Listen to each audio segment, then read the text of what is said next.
একদিকে তুর্কিতে হাহাকার ছেয়েছে, তো অন্যদিকে পাকিস্তানে চীন চমক দিয়ে দিয়েছে। চীন পাকিস্তানকে এমন ঝটকা দিয়েছে যে পাকিস্তান চীনের এই কার্যকলাপকে 20-30 বছরেও ভুলতে পারবে না। আর পাকিস্তানের বড় বড় মাথারা বুঝতে পেরে যাবে চীন তাদের বন্ধু নয়, বরং সে পাকিস্তানকে শুধু আর শুধুমাত্র নিজের চাকর ভাবে। হয়তো এই কারণেই চীন আগামী সূচনা পর্যন্ত ইসলামাবাদে নিজের দূতাবাসের কনসুলার সেকশনকে অস্থায়ীভাবে বন্ধ করার ঘোষণা করে দিয়েছে। মানে ইসলামাবাদে চীনা দূতাবাসের কনসুলার সেকশন বন্ধ। আসলে পাকিস্তানি মিডিয়া অনুযায়ী চীনা দূতাবাস সাধারণ জনতার জন্য নিজের ওয়েবসাইটে কনসুলার সেকশনকে অস্থায়ীভাবে বন্ধ করার নোটিশ জারি করে। নোটিশে পরিষ্কারভাবে বলা হয় টেকনিক্যাল ইস্যুর জন্য ইসলামাবাদে চীনা দূতাবাসের কনসুলার সেকশনকে 13 ফেব্রুয়ারি 2023 থেকে আগামী সূচনা পর্যন্ত অস্থায়ীভাবে বন্ধ করে দেওয়া হয়েছে। তো এর মাঝে চীনা সরকার নিজের নাগরিকদের পাকিস্তানে সুরক্ষিত থাকার সতর্কতাও দিয়ে দেয়, যাতে বলা হয় ওই দেশে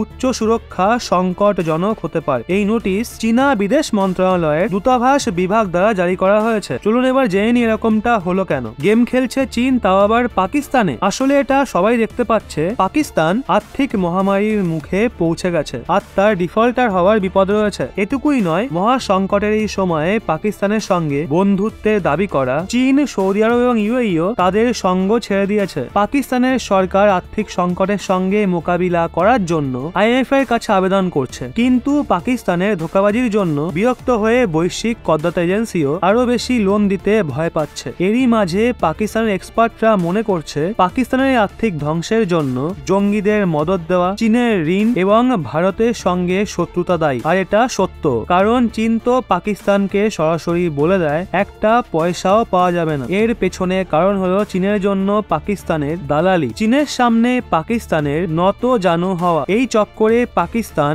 ভিন্ন ভিন্ন প্রজেক্টের লোভে চীনের থেকে বিপুল পরিমাণে ঋণ নেয়, যেটা শোধ করতে তারা ব্যর্থ। আর চীন এখন ধীরে ধীরে তার অসংখ্য গতিবিধিকে পাকিস্তানে বন্ধ করছে। আর এর জলজান্ত উদাহরণ হলো ইসলামাবাদে চীনের দূতাবাসের কনসুলার সেকশনকে অস্থায়ীভাবে বন্ধ করে দেওয়া। এখন এটা বলা ভুল হবে না চীন পাকিস্তানকে ভেতরে ভেতরে লুটে নিয়েছে, আর এখন পাকিস্তানকে কোনো দেশই সাপোর্ট করতে চাইছে না। চীন পাকিস্তানের সঙ্গে যা কিছু করেছে এই নিয়ে আপনাদের কি মতামত? চীন কি একদম ঠিক কাজ করেছে? কমেন্টে অবশ্যই জানান।